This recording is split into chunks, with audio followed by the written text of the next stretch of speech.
Okay, welcome to the whatever Thursday in March for our monthly webinar. Highly anticipated and much accoladed, by the way.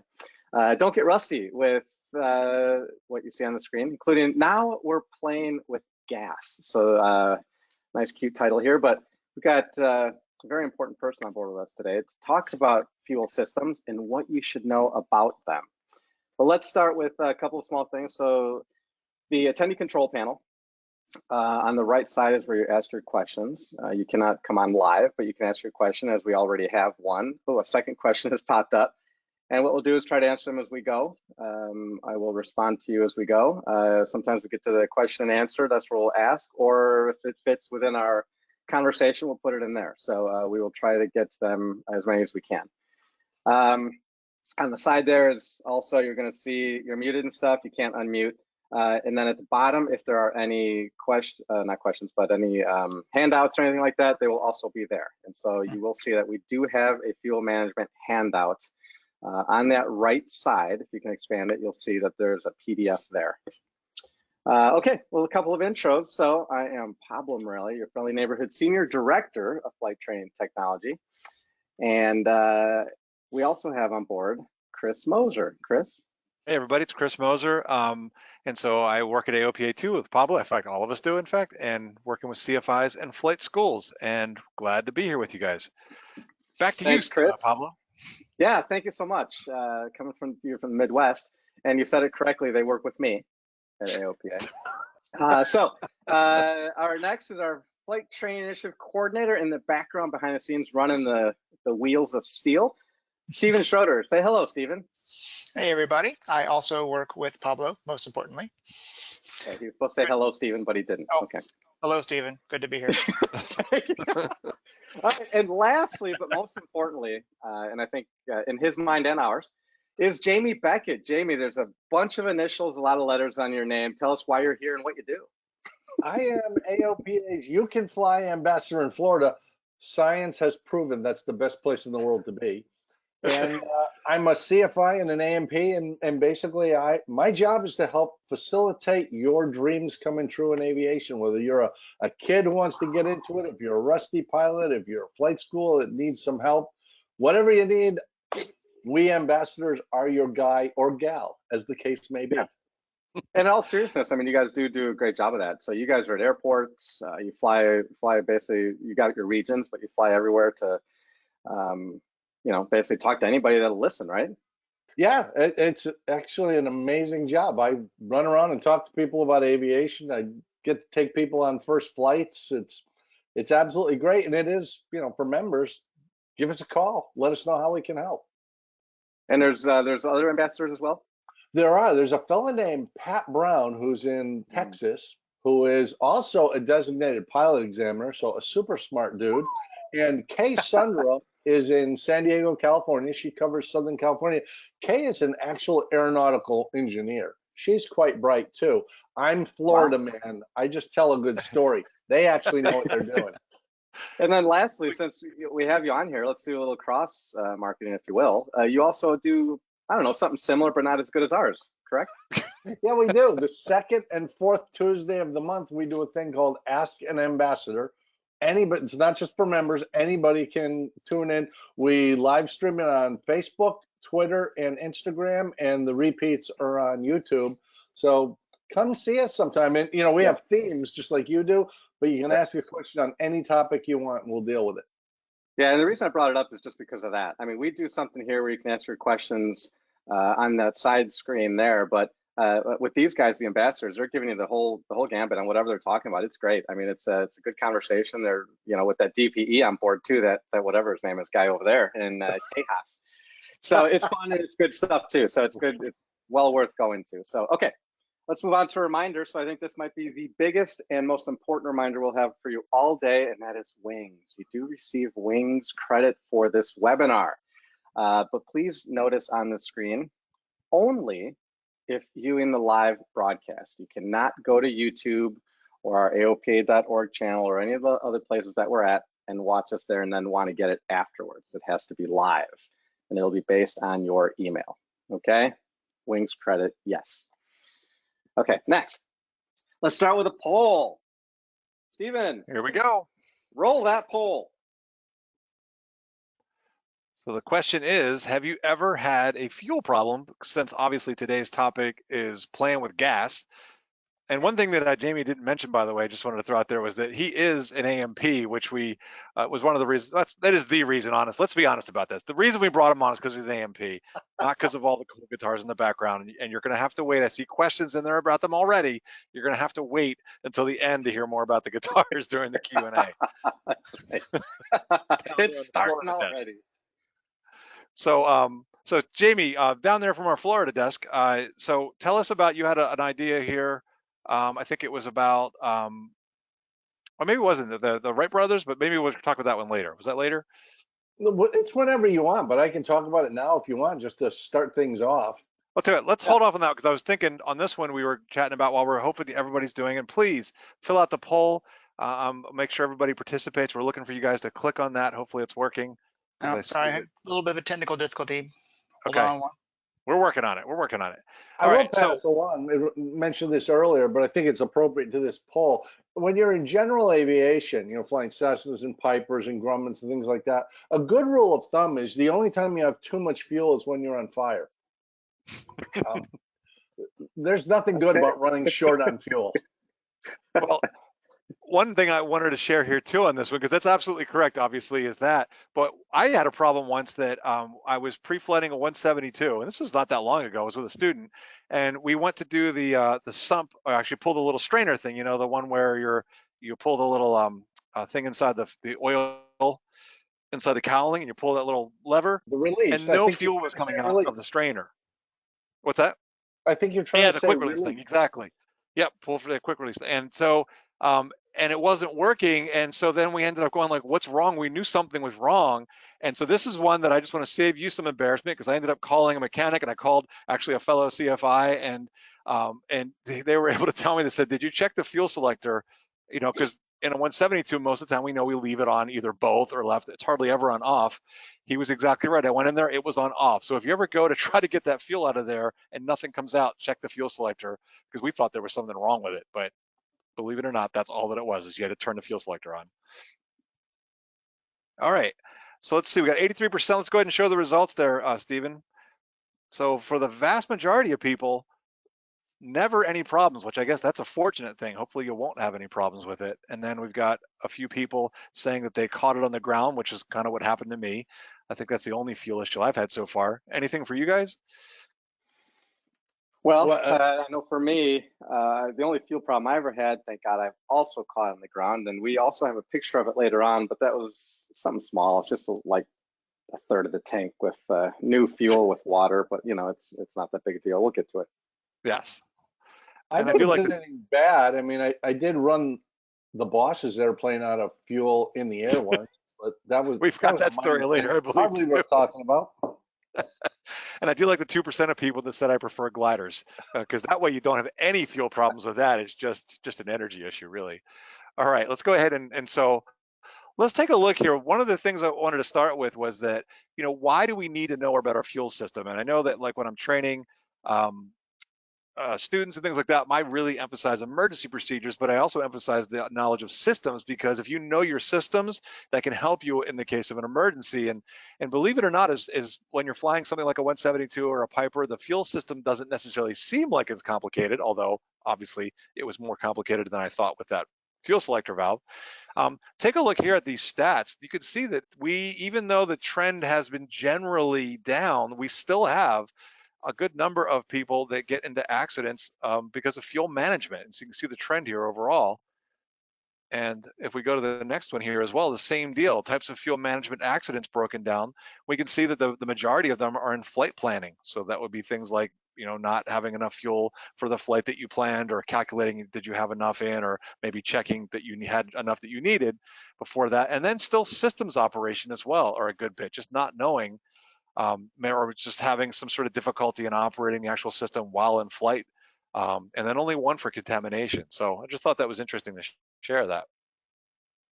Yeah, Chris, having only one for contamination, it's worth remembering, almost all fuel-related issues are preventable.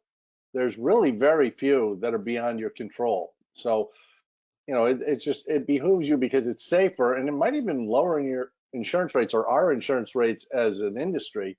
We have fewer issues like this.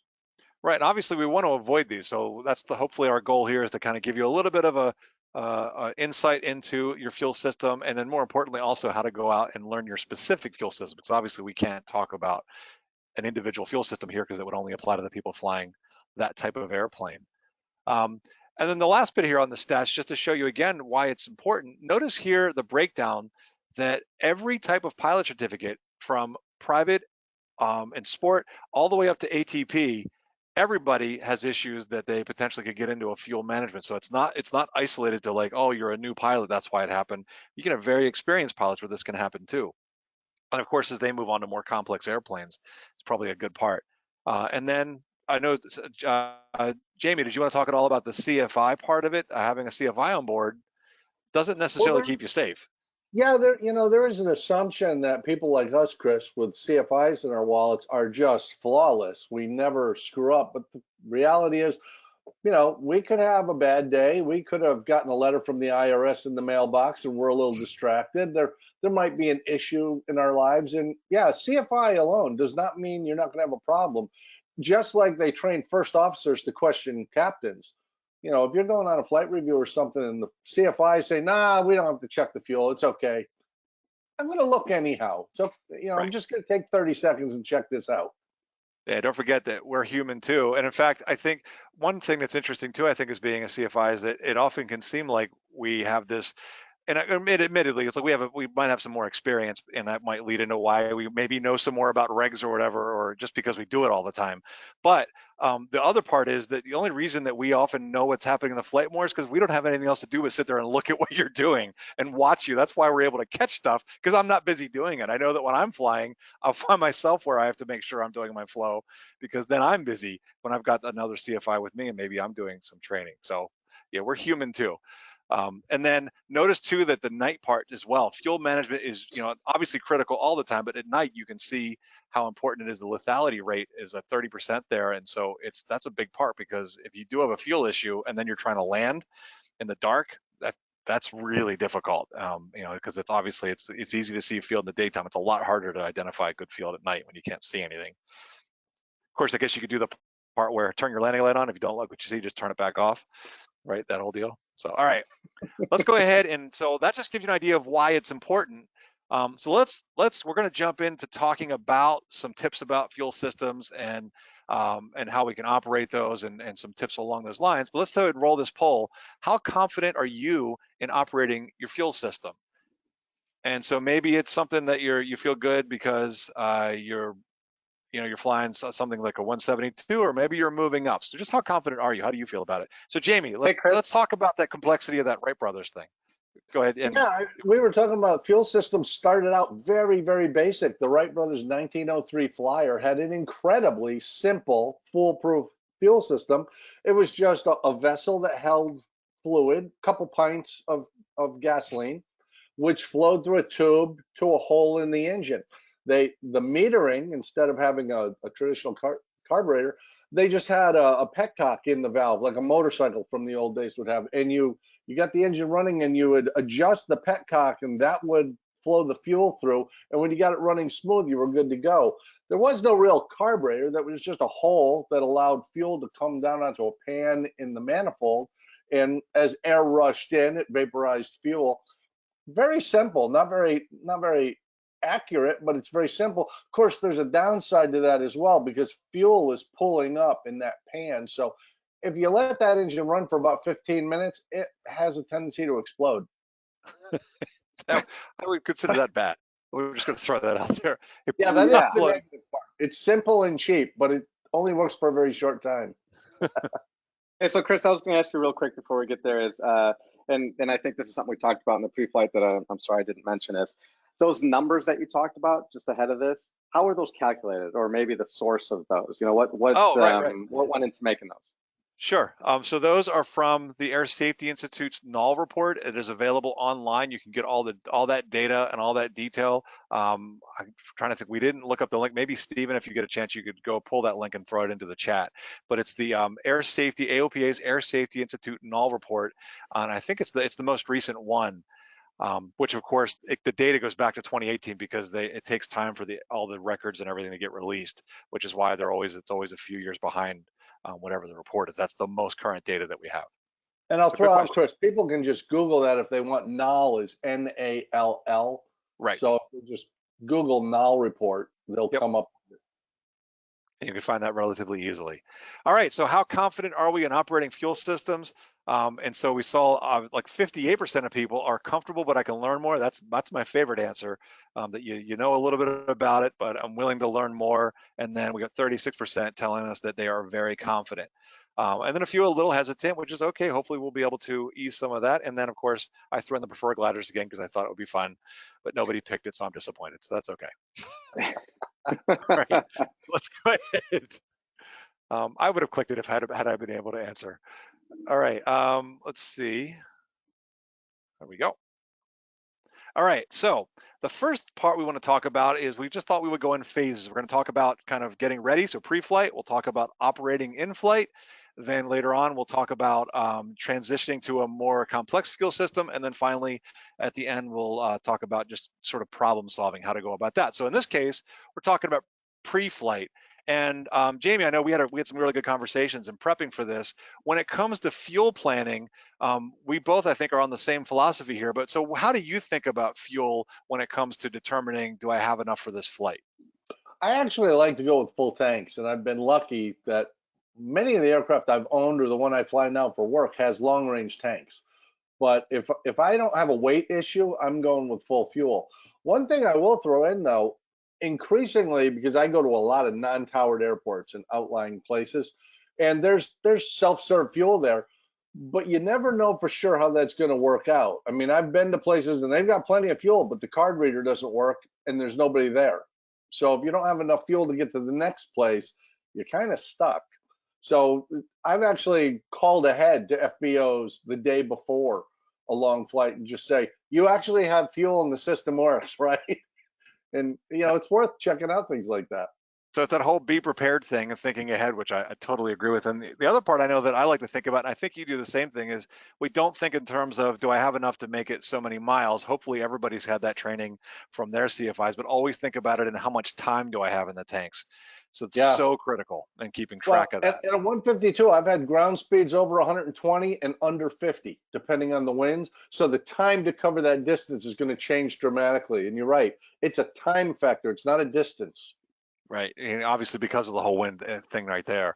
And then of course we want to be familiar with the types of fuel, and the most common ones around the airport, at least right now, are of course Jet A and 100 low lead. We will talk about MoGas a little later, but with that Jet A and 100 low lead, we've got a picture here that I wanted to show. If you see that jar that the person's holding, and you see it looks like just a jar of 100 low lead. It's got that nice blue tint to it. But in reality, that jar is half Jet A and half 100 low lead. So if you had potential contamination with the wrong type of fuel in there, you wouldn't be able to tell just by looking at it. And so one of the things the Air Safety Institute, I know we've got a handout, like we mentioned, that's got links to a lot of this stuff, and it's got what's a safety spotlight that has all this stuff on there. But one of the things that you can do is you could just see if it smells right, because Jet A definitely smells more like kerosene. I mean, most people know what that smells like, versus the 100 low lead. Or you can pour a little sample of it out onto like a napkin or something, or a paper towel, and the 100 low lead will evaporate relatively quickly, whereas the Jet A will leave kind of an oily residue there. So if you have any doubt, and that's why it's really important, the Air Safety Institute talks about, is making sure that you're present when the airplane's being refueled, so you can verify that the right stuff's in there, and then checking it afterwards. So if in doubt, maybe do that little test with the napkin and see what's going on. So Jamie, do you want to talk a little bit about, maybe, I know we've got Pablo's picture here, so maybe Pablo, let's have you chat about that, and then maybe we can talk a little bit about fuel contamination. Yeah, so that picture you see there is a flight I took, and I won't mention airports and stuff. However, they were notified that there was an issue. I took a flight one night for dinner, left Frederick, flew east over water, not giving it away, I think, and landed. And on the way back, I said, you know what? It's nighttime. I think it was 10 o'clock p.m. or something like that. It's night, so let's fill up. You know, I mean, like we said before, there's only two of us. We're not going to be overweight. We were in a 182, so that's not bad. So you can actually see the gas tanks behind there, and it was a self-service, and just two gas tanks. Pulled up, put the gas in, said, all right. You know, I kind of did a pre-flight beforehand before we made the decision to fill up. And then I said, let me check the fuel. You know, I was all ready to go. And so, and I put it in there, and that was the first pull I got. And it's, unless you really look at it, you can see that it actually the bottom third quarter of that, the white stuff, that's water. The top third to 3/4 of that is the light blue, which you can kind of see there. It was amazing, amazing. I mean, you know, I would have done the pre-flight fully anyway, but these are the things that just convince you, my God, I would have hit that water. I didn't mean to say it that way. Well, I would have taken off out of this airport, and within 5 seconds, I would have been over water. That would have been it. If I would have That's a gotten lot off of the ground. water. That's not a little bit. That's a lot of water. Yeah, and that's why this was a hard one to show, because when we talked about it in our pre-flight, we were talking about, hey, usually it's little bubbles, little pieces of water, but what did you do for your solution, Pablo? You know, you find that much water. How did you resolve it? Yeah, so I just kept sumping. Yeah, that's really what you do until you get no water anymore, right? Until I got no water. And I did do on both wings and underneath, right? So it's not just one fuel check area. So I did do them all, because with that kind of water, you never know where that was going. So, well, yeah, and you also have to be careful when you do that, that the airplane's on relatively level ground, because if it's cockeyed or nose down or something, that water will go to the forward portion of the tank and you'll sump and get good fuel, but you do have water in your tank. It's just not near the sump. Yeah. So obviously one of the causes, though, well, actually, let's talk about a little bit the causes, the clues, and then the solutions for it. We know one of the solutions is if you have water, keep sumping till you get it out. If it's really, I guess, egregious, maybe even potentially have a mechanic look at it to figure out what's going on. But what are some of the other causes that you've seen, Jamie? Well, actually, real quick, if I may, I did have a question that came up really early on, and it just popped in, and this is the perfect spot for it. So someone says, after fueling, how long should you wait before you sump the tank for water? The rule of thumb is 15 minutes. In reality, water comes down and sinks to the bottom very rapidly. So I like the 15-minute rule. I use the 15-minute rule, but it starts showing up quickly. The challenge is you don't want to get most of the water out. You want all of the water out. Because just, you know, 20, 30 cc's of water that makes it into your fuel line, that's going to kill your engine. Now you've got water in the carburetor or injected into the cylinders. You have a problem now, and nobody needs that in flight. Right. Especially like on takeoff or something too, even worse if you were low to the ground when that were to happen. So, to your question about how can that happen though, the airplane's outside when it rains. You get the airplane washed and the seals around the tank caps aren't good, or somebody used high pressure water and shouldn't have. Somebody at the fuel truck didn't sump the truck, because they should be doing that too, the tanks and the trucks, to make sure the fuel they're putting in your plane is good. There's a whole series of places where a problem can be introduced. So you're the last check in the system. Take it seriously. Yeah. All right, so one more. Someone's flying an Archer. This is a student pilot, and they said, should you drain in the pre-flight the gasculator on both tanks, switch settings? Made up word. Go ahead. Yep. If there's a sump it. I actually flew a 172 about a year ago at a neighboring airport, and there were 13 sump points on it, which was annoying. But you check them all. There's a reason they put those drains in. Yeah, right. Obviously low points in the system, or in fact, that's the 182. I know you were flying. Pablo had 13 as well. So stop reminding me. Just bringing back memories. So, that's a commitment. Well, that's why, you know, it's a night flight and you're like, oh, I don't want to do this. Anyway, all right, one last one. And this might not be pre-flight related. I don't know. But what are the particulate filters in the aircraft fuel system, and how often should they be checked? Fuel pump, gas collator, etc. You know, in all honesty, there's no way to answer that for all aircraft. You pretty much have to look at the maintenance manual for your aircraft, talk to whoever does the maintenance on your aircraft and see what they think. But there should be some type of a maintenance schedule in the maintenance. And this is not the POH, this is the aircraft maintenance manual. But they're all different, you know, and we've been making airplanes for 100 years. There's no way to say where yours are. So I feel like we've talked about some of the causes. You said it being out in the rain.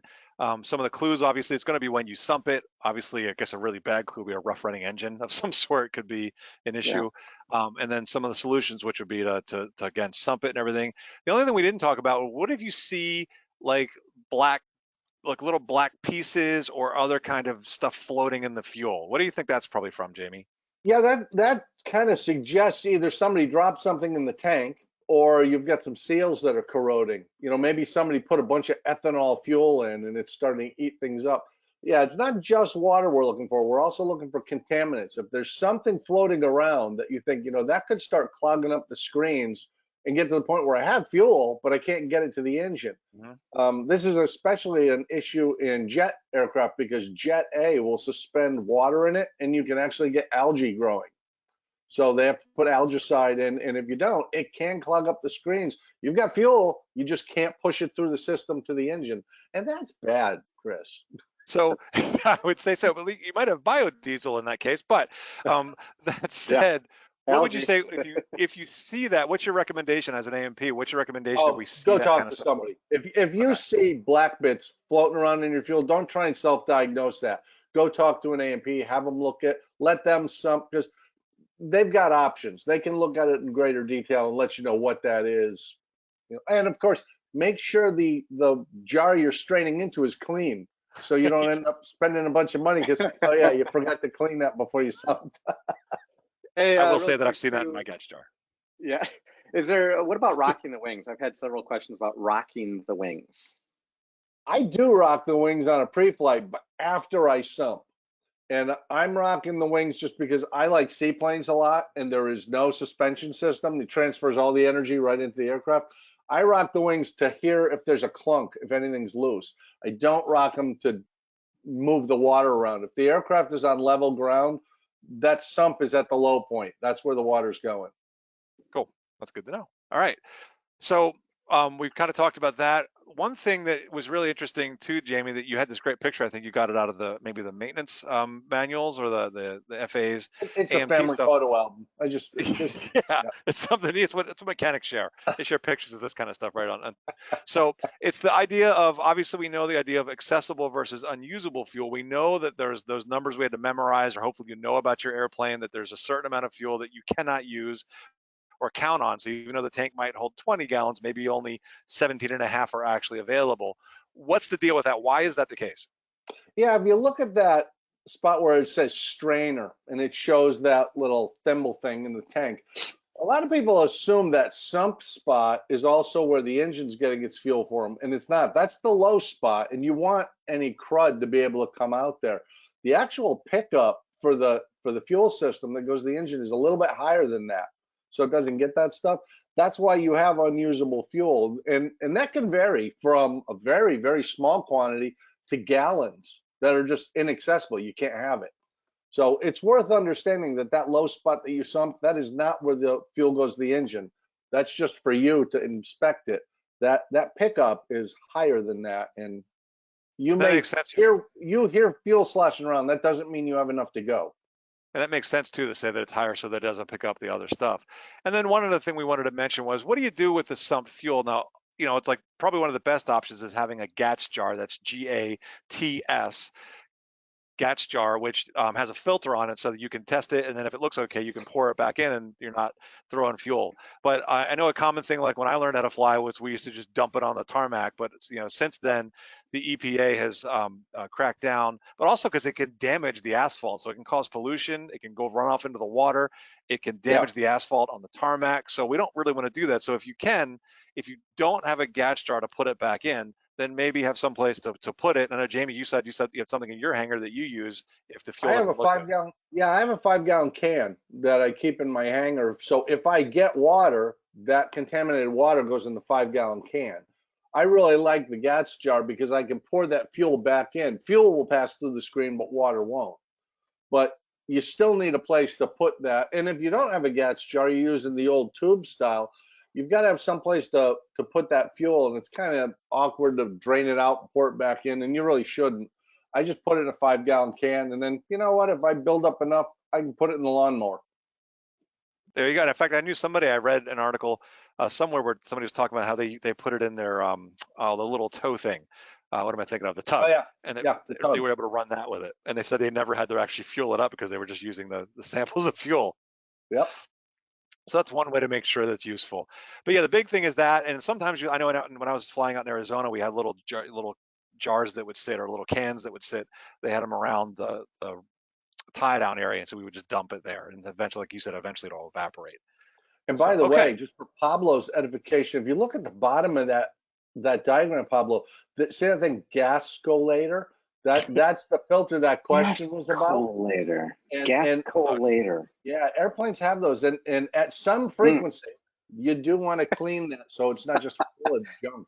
Now, Jamie, Hey, some we of us- know that you know how to use Photoshop, and so you gave me this diagram, so we're still suspicious. Still suspicious of that. That's right. So one of the things we wanted to do is just do a quick overview of obviously the two most common types of fuel systems. We've got on the left our gravity feed, and both of these are carbureted. We'll talk about fuel injected here in just a bit. And so obviously with the gravity feed, this would be like the kind of thing you'd see in a high wing, like a Cessna or a Husky or something.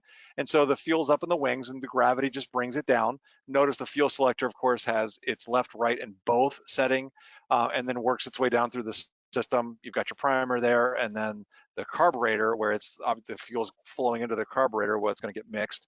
And then on your low side over here, the low one, because now the tanks are below gravity, we need to almost basically take that fuel and send it uphill to the engine.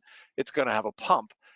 And so that's going to be important, is when to know to use that pump. So the high wing, the sort of that gravity feed's a little more simple to use, but on the low wing, it's got the pump, so you need to know when to do that. And Jamie, you've had some good points about this, because I noticed the diagram here that we have has a both setting, but like we both agreed, I've never seen a low wing that had a both. It was always left or right. Yeah. So did you want to talk about that at all? Yeah, you can't really do, well, in a gravity feed system, you can do both because gravity almost always works. There are very few situations where gravity will break down on you. And it'll just flow at an even rate out of both tanks. And it can get a little off, but it's generally good. In a low wing, you've got to pump that fuel uphill to the engine. You can't go to both, because if one of them runs low or dry, it'll put air into the line, and now you can't get fuel there. So it's got to be left or right or off. There is no both setting on a low wing. I suspect that's, once again, somebody who knew how to use Photoshop but did not know that these are different systems, and they just used the same graphic twice. Yeah, because it is actually the exact same one, obviously. Yeah, the gravity very feed system cool. is simpler. It doesn't need the electric pump or the engine-driven fuel pump, where the low wing does. But they both work extraordinarily well. One is not necessarily better than the other. They just serve a different function. Exactly. All right, it's cool. And then, of course, the big part is if you do have a pump, and you can see those on high wings too. I know the newer 172s and the 182 has a fuel pump on it because it's fuel injected. It is important to know when to operate those, and we'll talk a little bit about that as we move on here.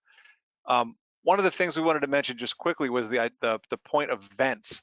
Hopefully everyone remembers that the reason is that as the fuel leaves the tank, we need air to be able to go back in. Otherwise, a vacuum can be created and it won't let the fuel continue down through the system. And we have the typical locations you'll see here. Obviously, like this is sort of a Cessna style.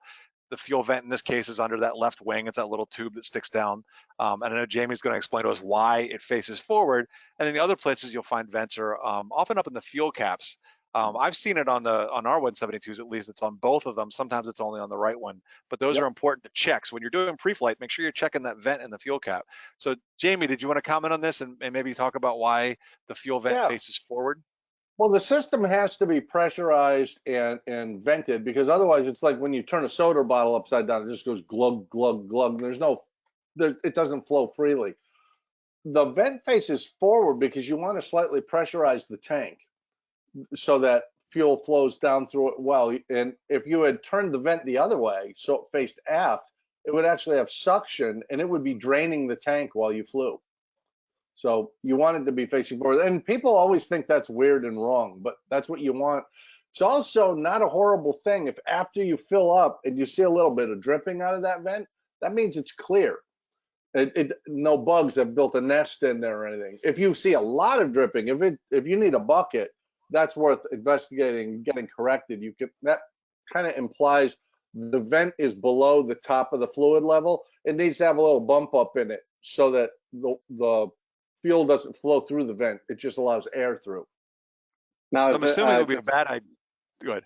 Well, I was just going to ask, it's because we do have the low wing, high wing, and it's always, is this just for this? Is just for that? So I get a lot of questions. Coming up next, by the way. Coming up next. Okay, but so let's talk just real quick, fuel vent, low and high wing. Yes, no. Yeah, oh, you got to vent a fuel system. You have to. They're all vented. If it was sealed and you couldn't get any fuel out of it, right? I mean, you could turn on the pump and it would flow for a little while, but at some point the pressure would equalize and it would stop pumping, and that would be bad, Pablo. That's a technical term, bad, but yeah, it would be.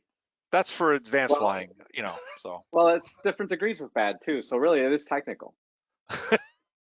So, and Jamie, remind me, because I'm just trying to remember. It's been a while since I've flown like a Piper type airplane. Obviously, I know where the fuel vent is on Cessnas, but I'm trying to remember, like on a Seminole, things like that, was there a fuel vent below the wing other than just in the caps? Oh man, now you're making me think. I just did a flight review in a Cherokee, and it's the first time I've flown one since 1992. So I'm a little less familiar with the specifics, but yeah, it is vented. The caps are vented, and there is a vent below, but how that's arranged can vary from airplane to airplane. And one thing I'll mention is I assume you do not want to blow into it like a straw, to try to clear it or something, or to check if fuel's in there. That would be a bad idea, so we would avoid doing something along those lines. All right, so this is just kind of wrapping up this idea. We're going to talking about some of the basic systems, and we're going to get into some little more advanced stuff here in a second, but the odds and ends. So kind of bringing up what Pablo was asking about, this high wing versus low wing controversy. Which one is better? I know that Jamie and I said, we were talking about this. It's like there's the mission, there are the needs. Jamie and I both said with our haircuts, high wing is definitely the one for our mission because it gives us shade when we need it. Versus someone that might have some built-in shade up there. So that's useful. But Jamie, what are you thinking? Like, if you were going to recommend to someone, which type of plane should I get? Which one is better? Is there an answer to that? It's not. It's personal preference. Some people like the view out of a high wing because they can see down well. Some people like the view out of a low wing. Both fuel systems work well, and we've been working on them for 100 years. I mean, they're nailed down solid. They really do work well. So there isn't this one's better than that one. They're just different. It's like a Mac and a PC. They do the same thing. They just do it in a different way. So go with whatever your comfort level is. Go with the view you like. Go with the shade you desire. But they'll both work.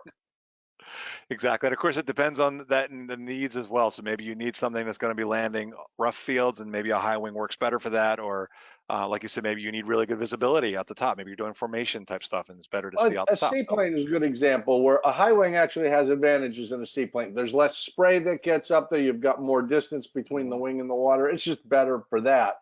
But it's mission dependent. And if you've got bad knees and you don't want to be climbing up on top of the wing, maybe you want to go with a low wing. If you really hate getting your pants dirty and don't want to get down and look under it, maybe you want a high wing.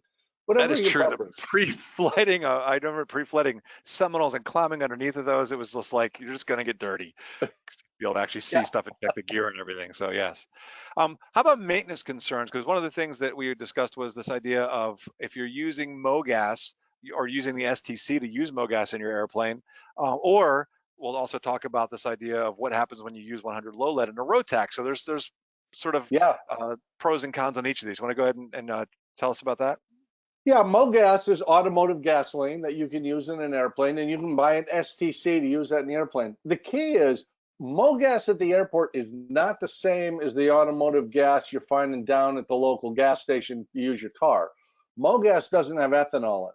And ethanol is actually a relatively low energy fuel, so we don't love that part, but it's corrosive to a lot of the seals. And many of us have rubberized tanks or rubberized hoses. So you really don't want to be using fuel with ethanol in it. Sometimes people will say, well, you know, the MoGas at the field is $3.50 a gallon. I can get it for $2.50 downtown. Yeah, but it's a different fuel. But don't do that. And MoGas has a specific octane rating. You really don't want to get pinging and detonation in your aircraft engine when you're at high power. That would be most unpleasant. So there is a real thing. As for 100 low lead, it's what we use in most airplanes, or most GA airplanes. Rotaxes were designed, they're engineered specifically to run on unleaded fuel, car gas or MoGas. They can take up to 15% ethanol. The big maintenance difference is if you use 100 low lead in your Rotax, which you can do, your oil changes are now 25 hours.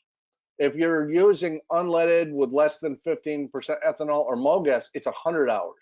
The maintenance requirements are different, and you can run a Rotax for its full 2,000 hour life, tear it down, and it's clean inside. You haven't been using lead. If you've been using 100 low lead, there's going to be deposits. There's work to do. So good to know. And I know that sometimes you can there are some people that put supplements in there to try to help with that, to help keep it cleaner. And then that leads us into the idea of buying a new old airplane. So there's things like, are the bladders getting old? And so that could be a reason for some of the airplanes have those rubber bladders, and it could be a reason why when you're sumping, you're getting the black stuff out. And you even brought up a really good point too, is if that airplane's been sitting a while, how old is the fuel that's in it? Yeah. Yeah. And yeah, so, I worked with some kids in a flying club, and I gave them a Piper Cub to restore. But we drained the fuel tank, and that fuel is 3 years old. I mean, you're not running anything on that. It's just not chemically stable. At some point, it's not good fuel anymore, and that goes back to the contaminants thing. You know, 3-year-old fuel is a contaminant. It's not actually a fuel. You don't want that in there. And you don't want to be saying, well, there's only 2 or 3 gallons of it. I'll top it off and we'll be good. You just lower the octane rating of your fuel, and it's not going to work well, and it may gum up the works. So it's not worth the risk. Good. It's always a good idea to make sure that we're keeping it fresh effectively. Same thing with like a lawnmower is the same problem too if you leave it over the winter. By the way, that's also true. Some airplanes have a wet wing, which means the wing itself is the tank.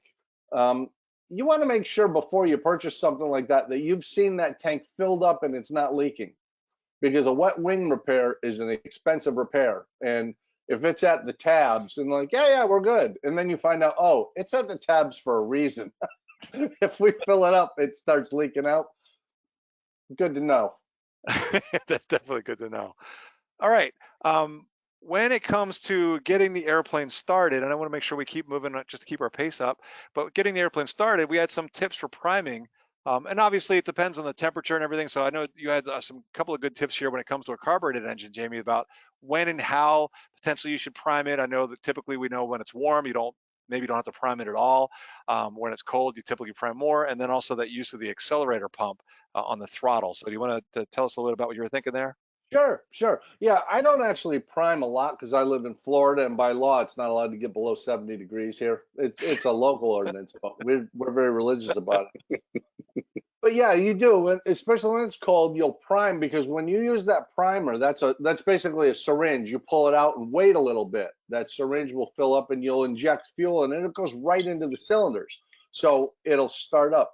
If you push the throttle back and forth, which people do very often because it's easier than priming, you're actually using the accelerator pump, and you're filling fuel into that carburetor. And I don't know if you've ever seen the airplane with the cowl off, but usually the carburetor is upside down on the bottom of the engine. So you've got raw fuel now leaking out. If the engine backfires, now you have a carburetor fire, and it could leave the carburetor, and life gets way more exciting than it needs to be.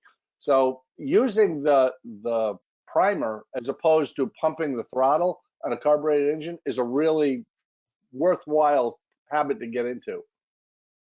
And it's good to know, because I didn't realize that. I knew that, obviously that during start, over priming is a good reason why engine fires can start, which we had talked about some time ago.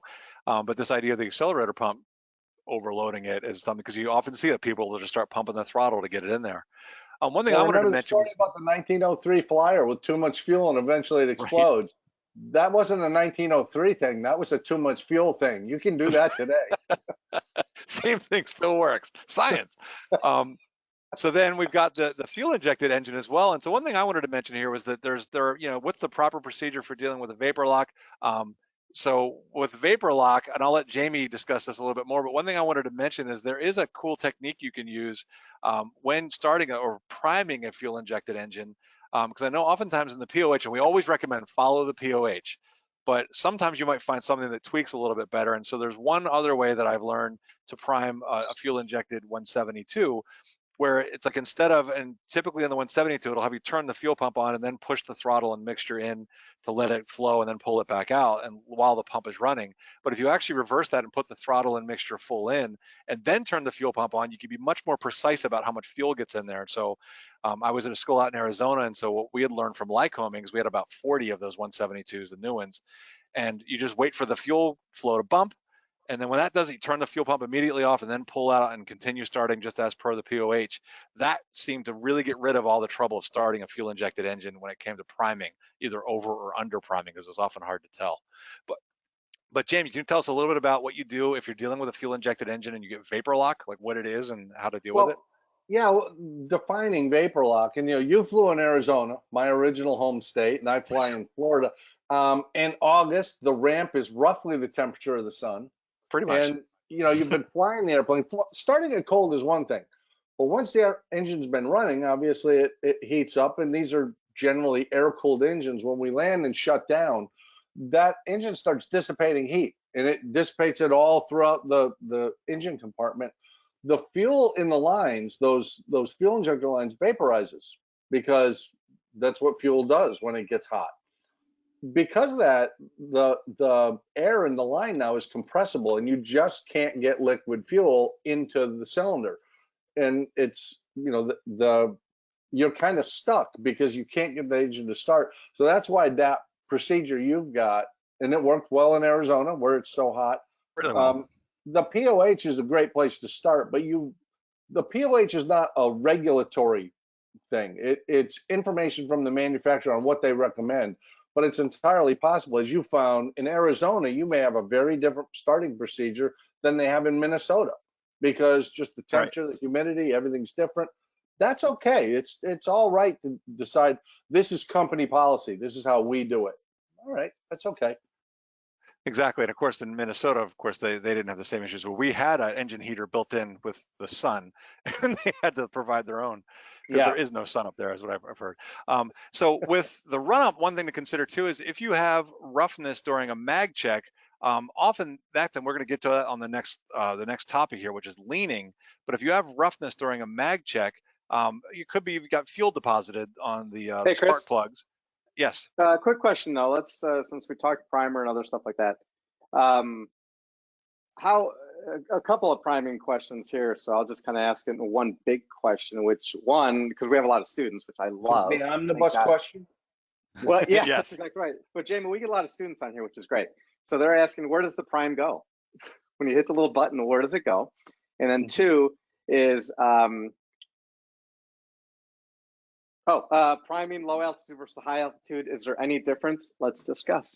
It's kind of interesting. In a carbureted engine, and an older airplane that's got a carburetor, fuel goes into the carburetor, mixes with air into the intake manifold. So there's just a general mist of fuel and air in that intake manifold. In a fuel injected engine, the fuel is injected directly into the cylinder. That's kind of what the primer does. You've got a little tiny primer line, and it fills up that syringe. When you unlock it and pull that out, it fills up a cavity, and when you press it in, it injects a small amount of fuel directly into the cylinders, and that gives it enough to start, and now the carburetor starts working, pulling air through and doing the whole thing. What was the second part, Pablo? Altitude. Altitude. Not really. Doesn't make a big difference. There's leaning makes a big difference at altitude. If you're in Colorado, you don't want to take off full rich. You're just too high. You're not producing the right amount of power. You're way too rich at that point. And that's, to Chris's point, when we're getting those mag checks with a drop, it's probably most often it's because you're picking up deposits on spark plugs, because in an air-cooled engine at idle, it uses excess fuel to cool the engine. So it's a very, very rich mixture. You don't want that. I don't know about you guys. I lean pretty aggressively for ground operations. After I get it started up, I lean out pretty aggressively, and that's what I use for taxi and everything until I get to the run up. And I will tell you, if you forget and you leave it leaned out and you do your mag check, and then you turn on your carb heat, you turn on the carb heat and the RPMs come down. And it's like, uh-oh, something's, or I'm sorry, the carb heat, the RPMs go up. It's because the carb heat gives you a richer mixture. And all of a sudden, oh, because if you're really leaned out and you throw the throttle in, it'll bog down and it won't want to run. So it's just a reminder that you're running too lean now. Cool. And just keeping an eye on the time, let's go ahead and want to hit just a couple of these other topics. We'll do an overview and then answer more questions. One of the things we wanted to talk about was we've already discussed leaning, and when it comes to taxi, I'm the same way. I find that leaning aggressively for taxi, I get it to the point where I start to hear it rough, and then I'll, like on a 172, I'll give it 2 full turns in, and that's pretty lean, and it comes out pretty far. The other thing I'll recommend is keep a track of how far you brought it out, because that way, if you do have to go full rich and then need to lean it again, maybe while you're waiting for takeoff, I already know about how far it is. If I know it's 1.5 inches today, then I'll pull it out that far. And then for density altitude, check your POH. But one of the things that we learned out in Arizona, because we had density altitude just because it was so hot, it was like we were flying on the sun. And so that said, we would go full power run up and then lean it until we got max RPM and just leave it there. So you want to learn the technique for your airplane about how to deal with density altitude if you are going to be flying that. But one of the things I know Jamie and we both wanted to talk about was, if anybody out there might be afraid to lean, because we see that oftentimes both as instructors, I've seen it, and I can remember being when I was, before I became an instructor, like as a private pilot, student pilot, being afraid to lean because you're afraid the engine's going to shut off in flight. Any danger of that, Jamie, or like, what do you think would your recommendation be there? Well, you'd have to work hard at it. And it's actually probably something CFI should show students when they fly. If you're in cruise flight, 3,500 AGL, moving along, you can just pull the mixture all the way out and count to 5 and push it back in. Now the engine will bog down, but it won't die. The propeller's spinning, your mags are still on. So all you did was deprive it of fuel and give it fuel again. That's a kind of a confidence builder to realize you can lean pretty aggressively in flight. And when you hear the engine start to stumble, or maybe you go too far and it starts to die, just put the mixture all the way in again and start over the process. But you're not going to accidentally kill the engine dead just by leaning. Right, and especially with that prop turning. And in fact, I know I've done that. So like you said, go up with a CFI if you want. I had one student in particular that was worried about that. So we went out to a non-towered field. We were right up above the field just for safety purposes, knowing that we could get down. But I had her just pull the mixture. I said, pull it out and let's see what happens. And we just pulled it out briefly, heard it stop it, and then put it back in and it started right back up. So don't worry about it, because the little increments you're coming out doing that, you'll know the roughness way before you shut it off. I've even had a student on the downwind to beam the numbers. Instead of grabbing the carb, he grabbed the mixture and pulled it all the way out. And they're like, why is that happening? And you just push it back in. But it's okay. It's not the end of the world. And it fires right back up. As soon as you go rich, it fires right up. So we've only got 7 minutes, but real quick, we're getting a lot of things about priming, fuel injected engines. They don't go to the cylinder head, false. They don't do that. Can you just real quick, where does the prime actually go? Into the cylinder. The prime goes directly into the cylinder. Okay, well. So that's where the piston and all that stuff is. Okay, we do have argument on that then, so we can cover that later. Okay. Okay. Yeah, we got to, yeah. All right. Okay, let's continue, 7 minutes. All right. So one thing to remember, and really quick on this one, is just the one point here. I'll do these quickly and we'll move on to the next slide, which is just make sure that if you're flying something where you're switching tanks left and right, it's a good idea to set up a timer so that you don't forget. So come up with a system and train for that and become a habit. Sometimes GPS units can do that, or you can have a timer. That's a good idea. And then don't forget, even though it may not be on the checklist, Jamie brought this one up yesterday as we were discussing a few of the topics, that carb heat, Pipers can get carb ice too. So make sure that you consider using carb heat. And Cessna's, it's built into the checklist, but on a Piper, just because it's not there doesn't mean you're not going to get carb ice. They can get it too. So make sure you consider using carb heat when you're pulling that throttle down. All right, let's go ahead and let's do kind of an overview here, because there's 2 topics left, which are problem solving and then just when you transition to a new type of system. And these are just some general questions that we have up here.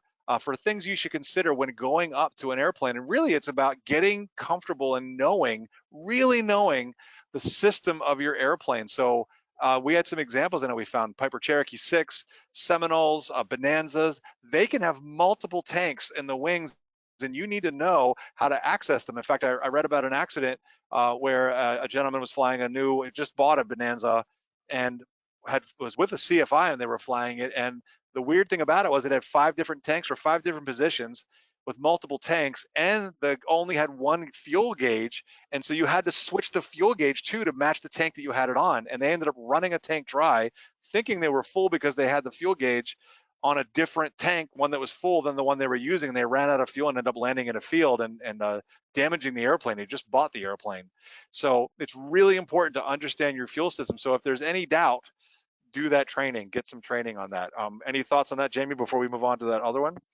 Yeah, actually, some aircraft have 4 tanks but 1 fuel gauge. Some have 4 tanks and 4 gauges. And you're right. If you're pulling off the tank that you think you're on, but you're actually on a different one, you can end up running dry, and it causes you to mentally lock up because you've accepted an erroneous piece of information.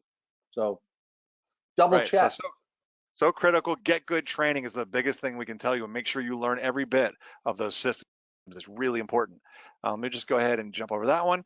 And when it comes to problem solving, some of the things, I mean, the biggest thing that, Jamie, I know you had this tip, is don't do stupid things, which I know you had a quick story about if you wanted to chat about that.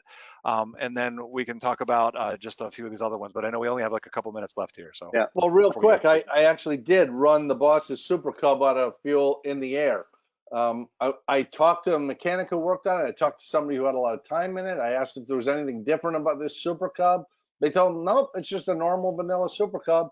So I called the FBO. I had them fuel it up. I put it on the right tank, which I verified was full. Went offline. Didn't know there was a 3rd tank in this Super Cub, and that the selector valve was back here out of my eye line.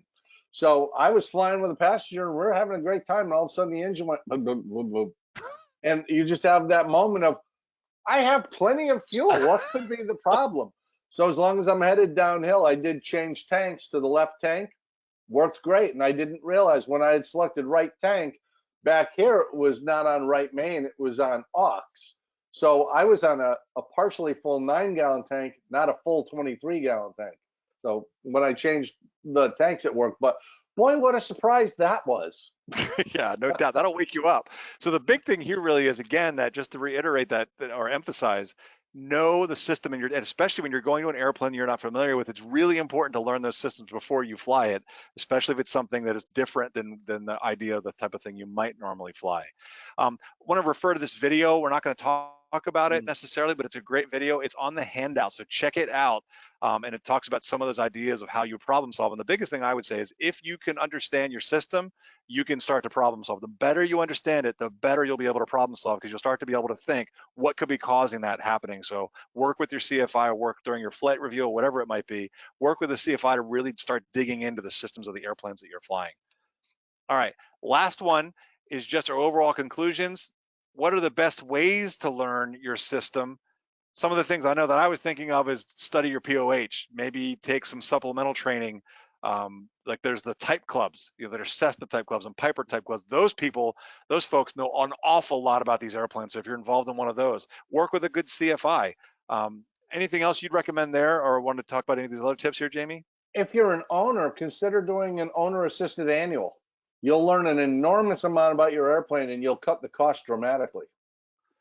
Cool. And then the big things here we also mentioned is set yourself some safe personal minimums, so that you know that you're going to be landing, we say, at least 1 hour in the tank. So plan for that and think of that in parts of time. Check your performance, the charts, make sure you're leaning, because those performance charts are based on the fact that you're leaning properly, and plan ahead. Like Jamie's idea too, call ahead, make sure there's going to be fuel that's going to be open when you get there, and that there's actually fuel there. And then use your checklist and have procedures. That it's like, I can't emphasize that enough, that I see so much, is teaching people that discipline will keep you safe. All right, 1 minute to go, so we can actually end on time. We can still gonna do our questions. Yes. There is the handout, and let's just hit really quick. We'll get to the questions just next time, April 8th, 2021. That's a big We one. have flying clubs, a big one. Yep, we're gonna have our flying clubs folks on to talk a little bit about that. So flight schools, get them flying, and flying clubs, keep them flying. So join us then. If you sign up for this webinar, you will get that announcement. So let's get back to questions. And go ahead, Pablo, hit us up. Oh my goodness, where do I start?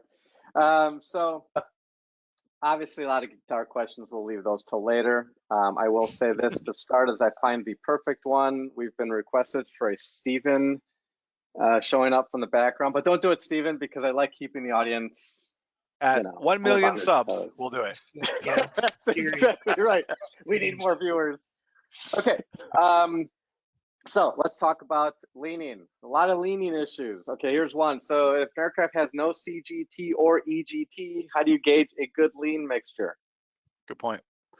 That's a, I'll let you go. There's an article I just want to show on the handout. There's an article that talks exactly about that, how to do it. But Jamie, let me go ahead and let you give us your tips on that one. The old school method of doing it roughly is twist that vernier mixture out slowly until the engine RPMs start to drop, turn it back in until they peak and go another turn. There you go. And then you're rich of peak, you're going to be okay. Right. And then if it's a Piper, similar thing, just if that's that kind of lever style, like on a Piper, same deal, just you're sliding it instead. All right, Pablo, hit us up. I was going to say, that was quite an unceremonious ending to that one. It is on that Okay, handout. I will mention that. I won't go into the, we can maybe talk about this at the end with these cylinders and what happens to the prime. Vapor lock, a lot of vapor lock questions. One, how does it happen? Two, and we'll probably have to keep it shorter because we have a bunch. You know, how does it happen? How do you take care of it? Well, it happens because the engine is hot and it's dissipating heat and it boils the fuel in the lines. How you handle it is either follow the procedure in the POH, or as Chris was saying, the school you rent from or school you go to may have their own procedure for how to handle it that they've found works well in their environment. Yeah, It does change depending on where you are. Yeah, the biggest thing is I know in Arizona I had that happen. We were out in the desert. We had gone and landed at an airport out there, and this is still as a relatively new pilot. And I remember landing out in the desert at this little airport. We got out and did whatever we were going to do. It was only about 15 minutes. Like we had to go to the bathroom and that sort of thing. Got back in, and I had a heck of a time starting it. And it's like I know that I flooded it. And so then basically I just let it sit for a little while, let it cool down. Then I read the POH and followed the procedure. But I was having a heck of a time getting that thing started. So the biggest thing I would say is the POH. That method I was talking about was for priming. It's a good way to prime the 172 and that Lycoming engine. It works really well. But for vapor lock, yeah, it's the POH. Follow the POH's part there, because a lot of times just let it sit and let it cool off for a little bit, and that'll usually solve it. Yep. Okay. So quick question on this one. How long, if there is a time, for 100 low lead, how long is it stable? Oh, much longer than car gas, but you know, be reasonable. If the airplane's been sitting in a hangar for a year or two, don't go with that fuel. If it's been 3 or 4 months, yeah, it's stable for that and it's fine, but not for years. Gotcha. Okay, another student pilot question. I love them. So I've seen questions about mixing fuel types. What happens to colors when you mix certain fuels? Obviously, we don't have to go into the whole color spectrum, but let's talk about colors.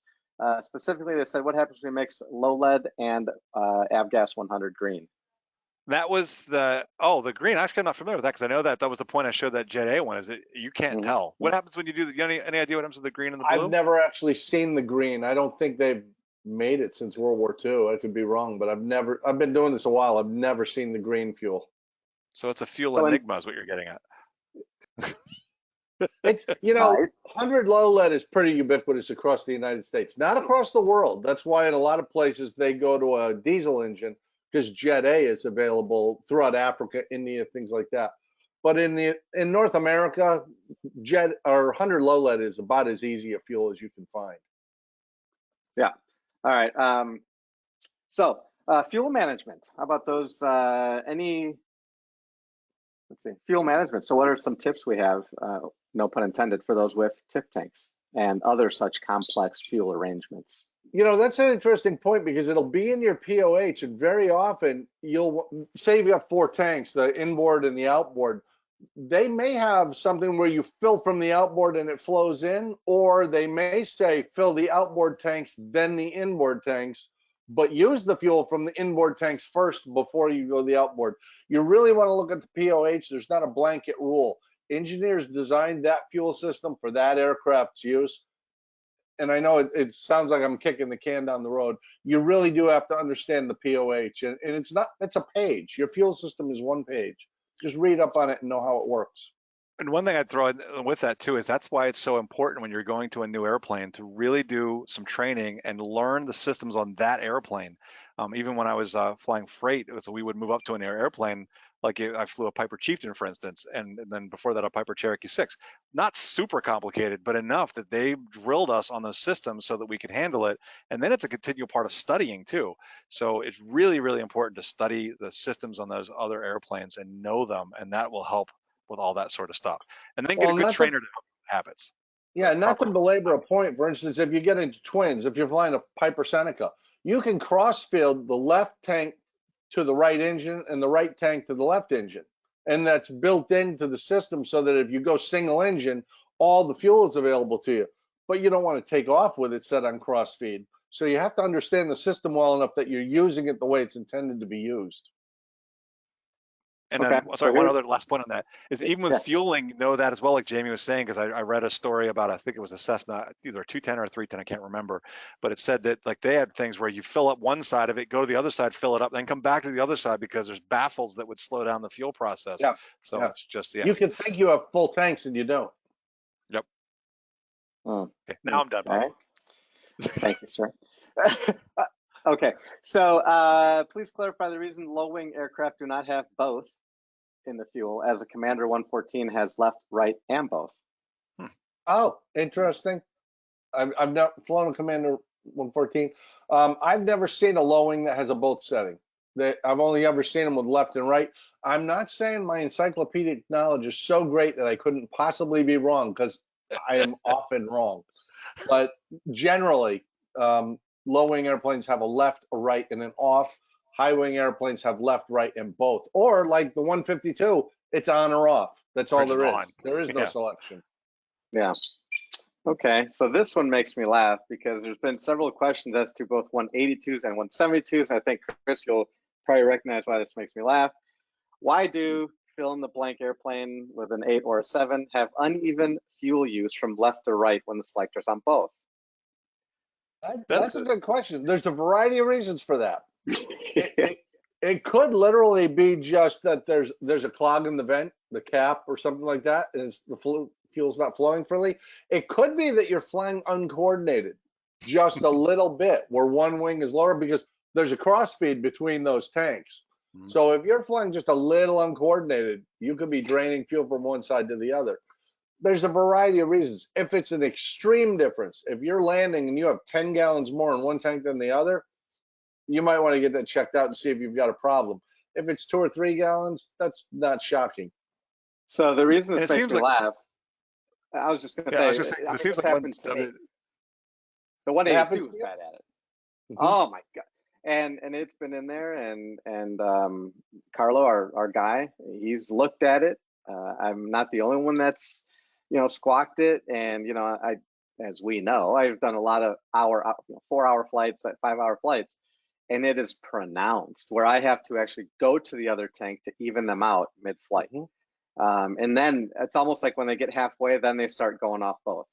It's the weirdest thing. It's happened since the first day I flew the 182, and it continues to happen. I think at the end they sent us, wasn't there some kind of AD or some kind of, there's something was sent to us about that and how it just happens sometimes.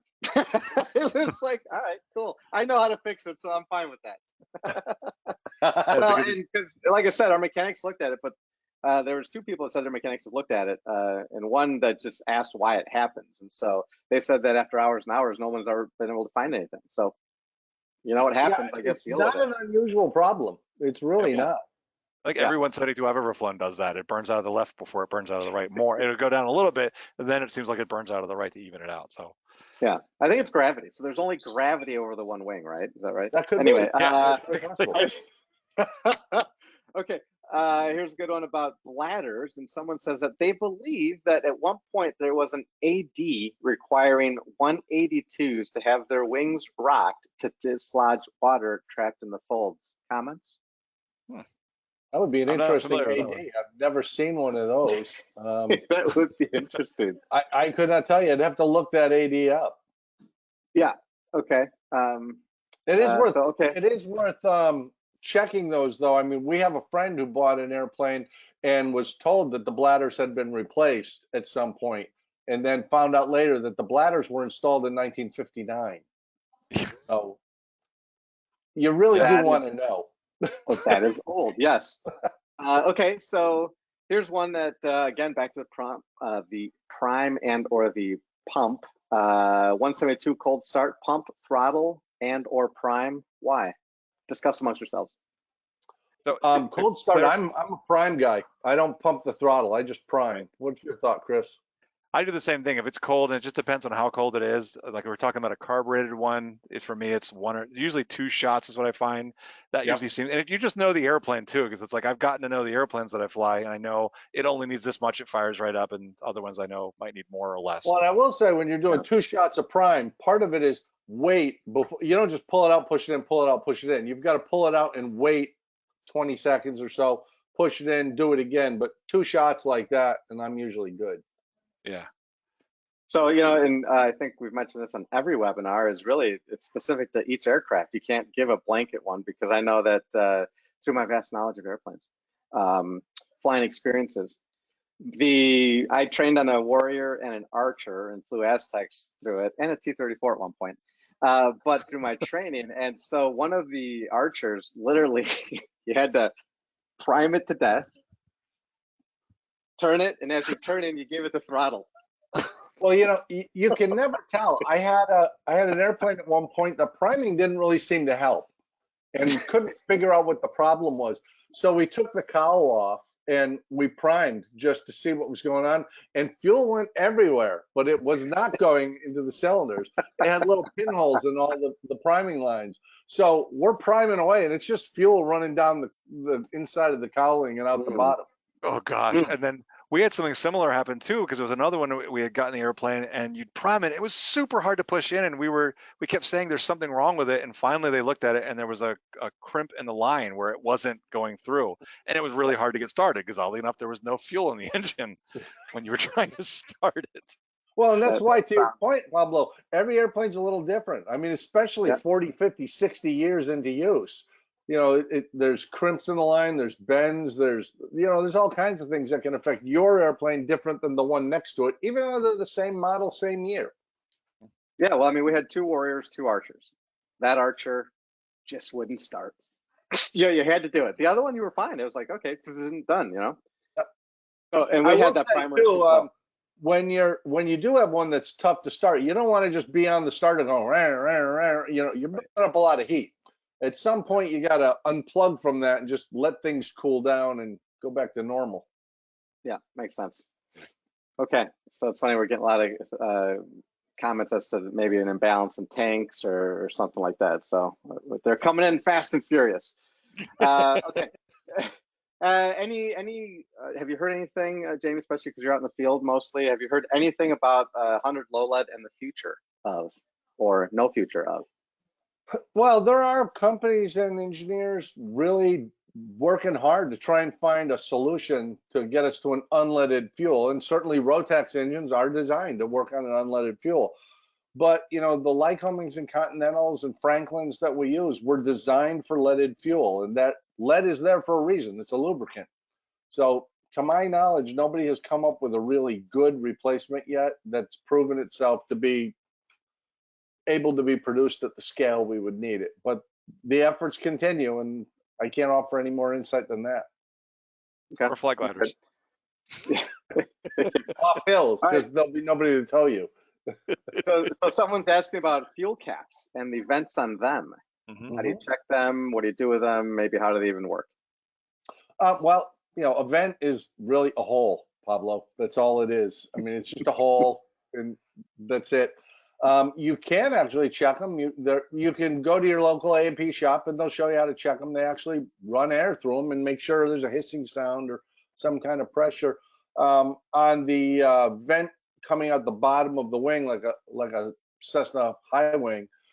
As long as you're seeing some fuel drip out of there periodically, that suggests that's open and clean. But you do want all those vents to work, because if it's like the pressurization of an airplane. Nobody gets it. It's just all it is the engines put bleed air into the fuselage, and there's a valve, a hole in the back that lets it out. And how much that hole is open, that's how much the airplane pressurizes.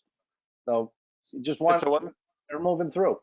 So one thing I was going to say too is that depending, as I know the caps that we've got on the 172s, you might look at them because they have a little rubber, like a little rubber thing you can actually look at and see, and it's like you can clearly see that as suction will be created, it just lets air in. So take a look at your cap and see if you can also figure out, or have an instructor help you or a mechanic help you with that. And then the other part I was going to say was, oh, I just lost it. Something. Well, there are aftermarket gas caps you can get for airplanes. That'll work, because some of the old airplanes, Piper Cub, I used to own a Piper Cub and I love them very much, but it's just a solid cap with a hole in it where the hanger wire goes through for the cork.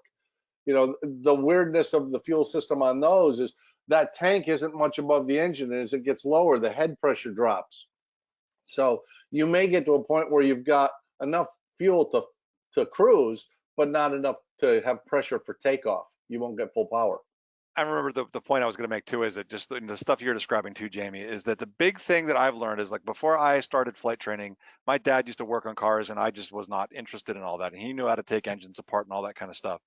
And then it wasn't until I started flying that I started learning. But the one thing that I've learned over time is that even with the fuel injected airplanes and all that sort of stuff, the actual workings of it, the principles behind it are so simple that you definitely can learn it. And so don't think of all this stuff as really complicated. It's actually, I'm always amazed at how simple the things are. And that's probably why they work so well, is because they are just simple mechanical things. There's nothing electronic typically.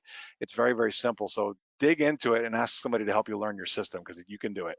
Well, on a basic level, the engine, an internal combustion gas engine, air cooled like most of us use, it needs air and spark and fuel. Well, Right. The air is every place. So unless something's horribly wrong, you've got that. We've got 2 mags, so you're getting spark. The likely problem is fuel. So be aware that's within your control. Make sure you've got enough and you know how to get it to the engine, because Chris, as you know, there are cases where people have made emergency landings because they're going down. They have plenty of fuel. They just don't know how to get it to the engine. Right. That's a failing. Yes, very much so. And it happens a lot. I think I was watching some of the ASI stuff. They said that there are, I think they said 2 accidents, and I want to say it was either a week or a day, and it might have been a day, that people end up having some sort of accident or issue because of fuel mismanagement. So it's very, very common. Well, you got to think in terms of plan B. I'm going to this outlying airport and I've got enough fuel to get there and fly for another half hour, and I'm VFR that's legal. Well, I've had this happen where I'm coming home from across country with a student to a non-towered airport with 1 runway, and the airplane in front of us lands on the nose wheel, collapses it, and has a prop strike. The airport's now closed. If I only have a half hour of fuel and the next airport's 40 minutes away, I got a problem. Yep. So always making sure that fuel is part of your plan B planning. Where am I going to go? What am I going to do if my original plan doesn't work out? Exactly. Once again, the only time you have too much fuel is when you're on fire. So someone was asking as well, and I believe it was a student, and I don't have it in here, which is interesting. And it was something about, how does the level of gas, if you've done your planning correctly, but let's say you feel like you're getting a little low, how does the turns on, base, final, and so on, during your pattern, if you're low, how does that affect, specifically in a gravity fed system, the fuel? Not really. If you're coordinated, you're still 1G. So nothing really is happening. If you're in coordinated flight, you're okay. If you start, moving the rudder pedals around a lot and the tail starts swinging around, you're back to sloshing things around in the tank. That could be an issue.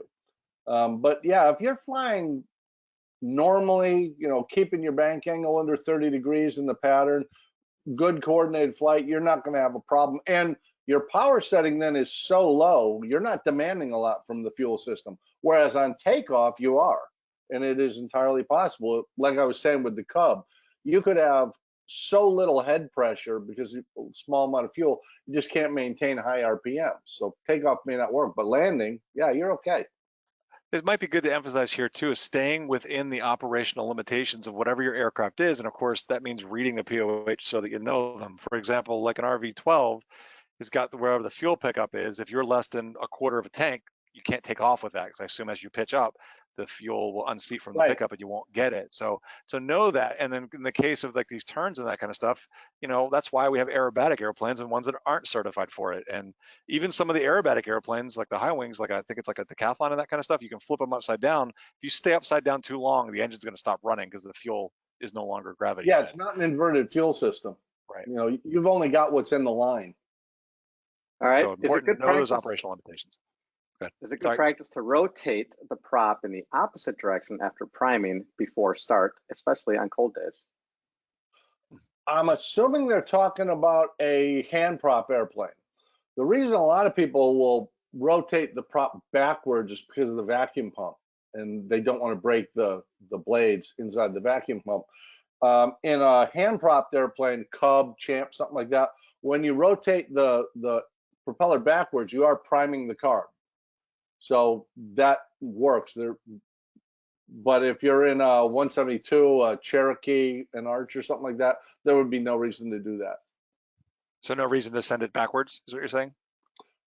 Unless you're concerned about the vacuum pump, although that's becoming less of a problem because there's off topic, but as people put in things like G5s, you don't have a vacuum pump anymore. Right.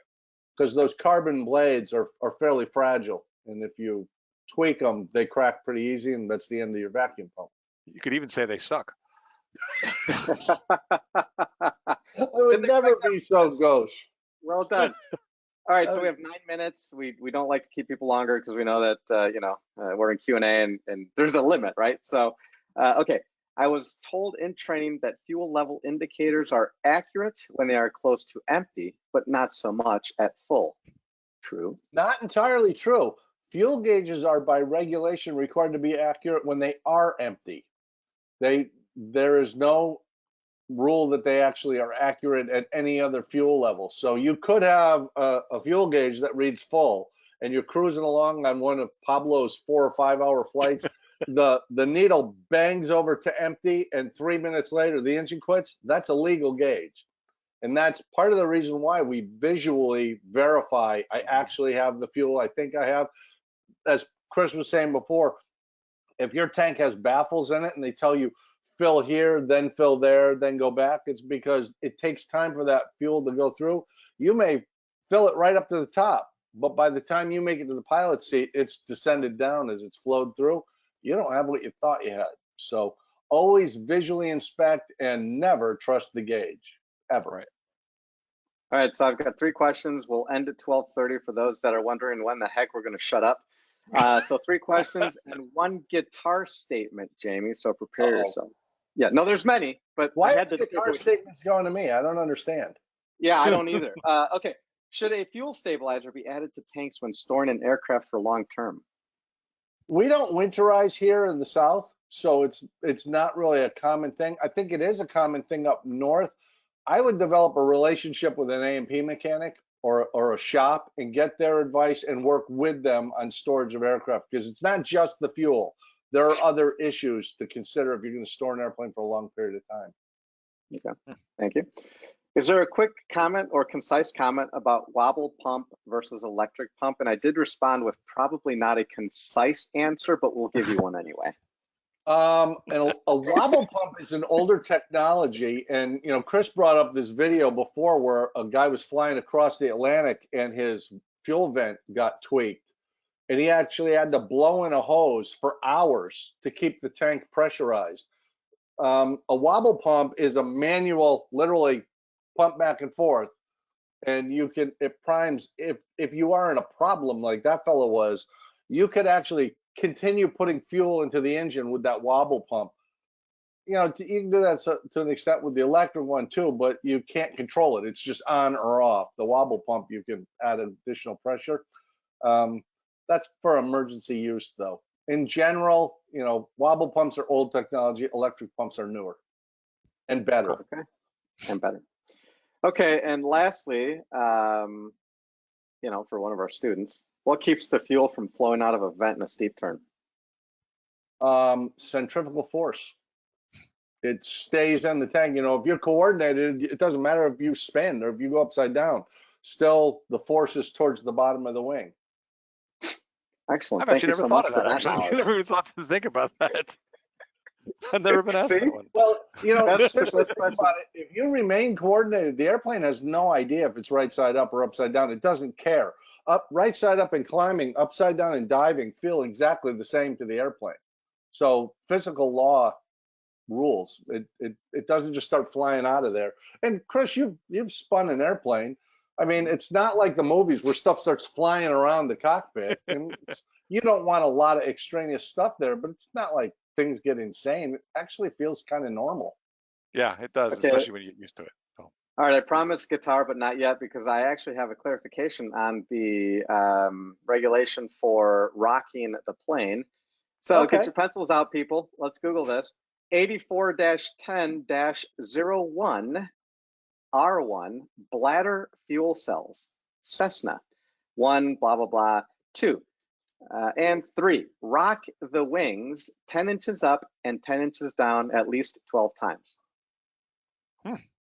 Interesting. Is this at the annual or is this is this like Well, Jamie, as they say, as I said earlier, let's Google 84-10-01 because I'm only passing on information that was posted by Michael Klink, and I appreciate that, sir. It'll be up to us, without giving out erroneous information, to actually look into that and find out the info for ourselves. yeah, that's a good one. And Yeah. and that's specific to a given aircraft. Yeah, it's for Cessnas. Unbelievable. Okay, so with 4 minutes or less left, Jamie, we had many questions on your guitar. One comment was, hopefully we'll hear you play soon. And I said, woof, maybe not. 2, why so many Telecasters? 3, any nice Les Pauls in your collection? There's a distinction between nice and not nice. So I have seen Les Pauls back there. I did own a Les Paul Custom. I lost that in the mid 80s. Haven't had one since. I own a lot of Telecasters because Telecasters have been proven to be the greatest guitar ever built. started something. And while I will not play for you here, my band's one album did get re-released 2 weeks ago, so go buy it. Hey, you're becoming like Billy Gibbons selling hot sauce and everything else. You know, Jamie, you And could I'm do gonna have to say, I have to disagree with the Tele. Tele's nice, but a Strat is, I think, it's the classic guitar. I have 1 Strat and 5 Tellies. And Although I like Strats with humbuckers and not with single coil. And don't leave out Gretches, and I have a D'Angelico as well. I mean, you've got to have a variety. You can't get by with just one. It's one of those things. The proper number of guitars is N+1. Whatever you have, you need one more. Right. And for pedals too, oddly enough.